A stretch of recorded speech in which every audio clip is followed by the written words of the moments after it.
Hey, what's going on YouTube? Alabama Reloader here. So today's video, here's the target that we're going to be looking at.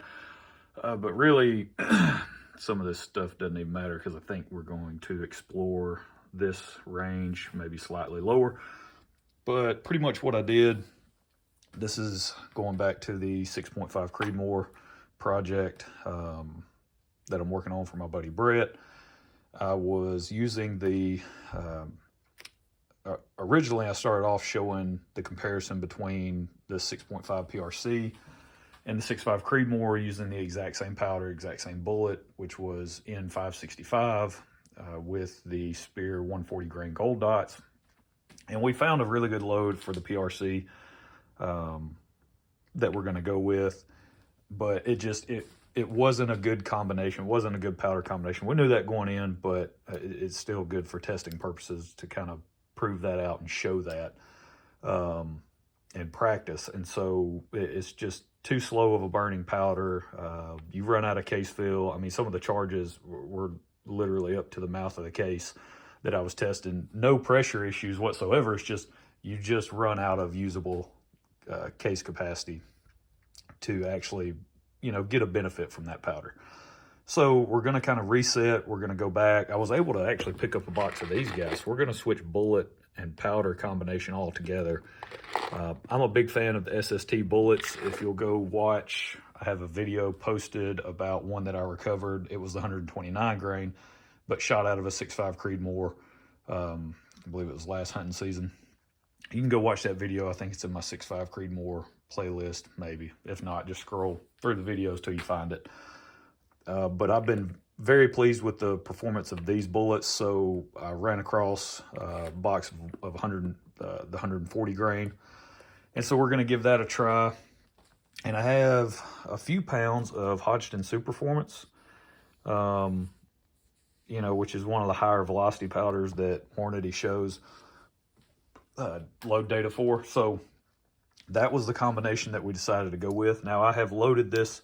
I've used Superformance in the past with 140 grain Spear gold dots. Let's see here. If we can weed through the mess. Yeah, there you go.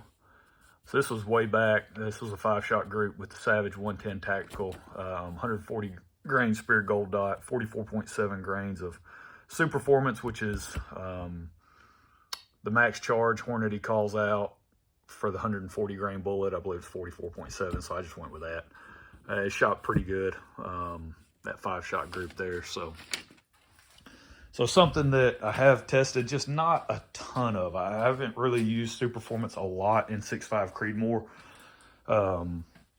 but I have used it with really good success in 243 Winchester and 270 Winchester. Some of the best loads that I've shot in those two cartridges were using Hodgdon Superformance. So I'm a Superformance fan. I think it's a really good powder, slow burning powder, so should work great to get us some good velocity. And pretty much what I did, which I don't recommend doing, but I started at, I only shot 4 different charge weights, and I started at 44.5 grains, which I don't necessarily recommend you do because that's only 0.2 of a grain under the published max. And so you may want to start, somewhere around 42.5, maybe work your way up, something like that. But I actually didn't have any pressure issues or pressure signs that were too concerning. I went 44.5, 44.7, 44.9, and 45.1. So I actually went 0.4 above the published max. And so feel free to leave a comment about how stupid that was, but it is what it is. So, and this was the bullet that we're using right there. We loaded it to 2.7 was our cartridge overall length. So we were 10 thousandths longer than what the manual calls for. And that was simply because of the cantilever alignment. I just kept seating the bullet until the mouth of the case was at the bottom of the cantilever. So we can go a little bit deeper, which is probably what we're going to do here for these tests, the remaining tests. But pretty much that was our load data. These are not the actual group sizes. This is group size before you subtract the diameter of the bullet. So 44.5 was our best. And once you take away the 264 diameter, you know, you're getting close to a 1-inch group. Again, it's only a 3-shot group, so not the best sample size, but good enough sample size. If we can tighten that up a little bit, and that's kind of what this is going to be geared toward now is, okay, we know this is a really good bullet. This is a powder I've had success with in the past. And so now what can we do? Can we do anything to tighten that up other than, you know, because it has a cantilure. So, I mean, you don't have to line it up, but it looks pretty goofy when you don't. And so I would rather stay within that window of lining it up in on the cantilure. So we have a little bit of play with our overall length, but not much. I mean, I was right at the base of the cantilure, so I can seat that bullet a little bit deeper. You know, this would be one of those cases where, you know, people advocate for seating depth changes of 0.003 of an inch. Well, this is definitely a case where I will probably do that. I typically don't. I jump more than that. My changes in seating depth are typically more than that, but in this case, because we're dealing with a cantilure, we really don't have a whole lot of adjustment space if I'm wanting to stay lined up within that groove there. So we're probably going to do the 0.003 deal on this go around, which again comes back to why you really need a bullet micrometer seating die, which really helps out. But these were loaded at 2.7 and they're 3-shot groups. This one has a 4th shot up here. That bullet hole, it's not weird or anything. This is just kind of like some plastic backer, so that's why it kind of tore funky. So the bullet wasn't going sideways or anything. It didn't keyhole. Everything is great there. But this 4th shot up here, I actually loaded up 4 3-shot groups, and then I had 1 piece of brass left that hadn't been fired. And so I decided to just load up one with that 45.1 charge, 45.1 grain charge, and see what the velocity would be. And so I just took a velocity recording on 1 shot at 45.1 grains, and that was 2820. So, you know, here in the manual, they're showing 2,800 feet per second with 44.7. We were 0.4 over that, and we were at 2820. So we're probably going to be less than that, less than what the manual says if we, you know, come back down to that 44.5 grain charge. You know, who knows where we're going to end up, but we're definitely going to test it, capture some velocity data, see how close we are to the manual. But I thought that was pretty cool that we were, you know, fairly close. I mean, 0.4 of a grain of powder, you know, and we're right there. We're right there within that window of what they're showing velocity wise. So that was good. You know, if we can get close to that 2,800 feet per second mark and start to tighten up this group right here, we'll do the seating depth test. If we can tighten that thing up, get it down to less than an inch consistently, then that's pretty good performance. 140 grain bullet going 2,800 feet per second in the Creedmoor, you know, that's some pretty good performance. That'll definitely drop the hammer on a deer, which is what this is going to be primarily used for. So that's it. That's where we leave it. I'm just going to post this video. I'm not going to run them together like I did in the 6.5 PRC because it's going to take me a while. Basically what I'm doing now is I'm going to go through and deprime all these. There's 44 of these 6.5 Creedmoor cases. I'm going to deprime all them, deprime all of our PRC cases, and then I'm going to actually clean the brass.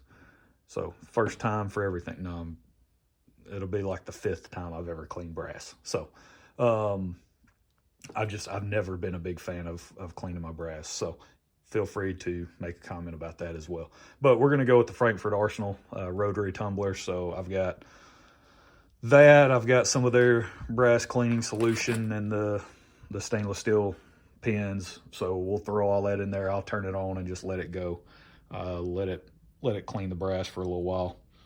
and then we'll be good to go. What I'll probably do is get up with my buddy Ace.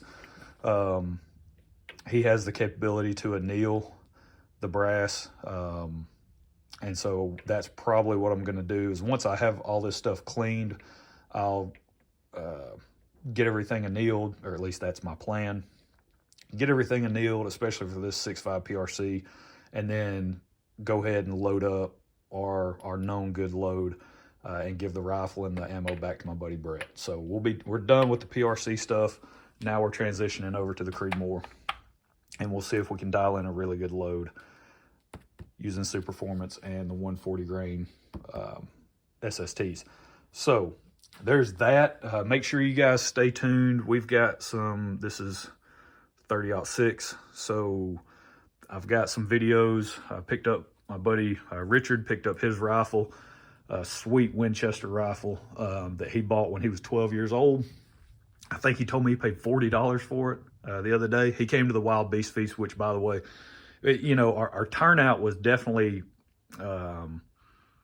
impacted because of the weather that we had on Friday. On Friday, it was almost 70 degrees, and then Saturday, the high was like 29. So there was like a 50 degree, almost a 50 degree temperature swing between Friday and Saturday, and had snow on the ground. You know, it was wild. So it definitely impacted our attendance. Typically we have anywhere from 350, 450 people show up to that thing. And we were at about 100 on Saturday. Still had a great time, had an amazing time. It was wonderful just to get together, fellowship together, got to meet Tyler. That was the highlight of the event, in my opinion, was being able to meet him, talk with him. It was just great to meet him. So that was, you know, I'm blessed just to have had the chance and the opportunity to meet Tyler, and I really appreciate him coming out. Richard and his wife came out. They let us use the elk mount, the one that the elk that he took with the 30-06 load that I worked up for him back in the fall.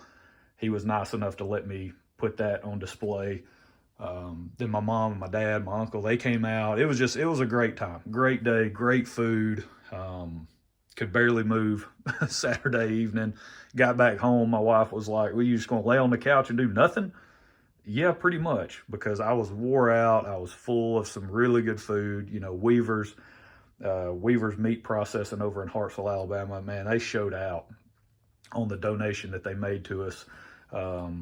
As far as the variety of meat that they provided, you had deer hot dogs that had cheese in them, so good. I mean, some boudin, you name it.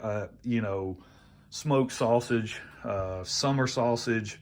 They had Salisbury steak that they donated. All of this stuff made with deer, right? And it was so good. I don't know how many people came up and, you know, were like, man, did you try that? Did you try the hot dogs? Holy smokes, did you try that burger that had bacon and cheese mixed in with the deer meat? Did you try that? You know, everyone was really excited and gracious for the donation that was made by those guys. So if you're in North Alabama, I'm fairly certain you've heard of Weaver's Meat Processing, but they are the real deal. I can't wait for deer season to roll around. That just makes me want to stack up more does in the freezer this coming hunting season to drop them off over there and get some specialty stuff done. So, but we had a great time. We really did. It was so much fun. Looking forward to it. I don't know if we're going to do it next year. It's an event. We don't do it every single year. We try to take a pause from time to time and be a little strategic in when we actually have the event. So not sure if we'll do it again next year, maybe a couple of years before we do it again. So, but yeah, that's it. So y'all stay tuned. We got some 30-06 stuff coming. Still got some 280 Remington stuff I've got to get done for my dad. Also, I will be working up a 6.5 Creedmoor load for my dad because he picked up a really cool rifle. So I posted a poll on my channel on the little community tab. Hey, what cartridge do you guys think, you know, what cartridge should my dad get? And I listed out a few options. Well, he settled on the 6.5 Creedmoor. And yeah, it's just wait till you see what he got. It's pretty awesome. But that's it. I can't wait to get the 6 ARC off layaway over at Mr. Big Guns in Huntsville, because look at all this is 6mm. All of this. And I picked up some Hornady 95 grain SSTs. I picked up some of those and some 58 grain VMAX. So we're going to go really light with what we have also. So looking forward to that. We just got a lot going on. So we'll catch y'all next time. Y'all have a good one.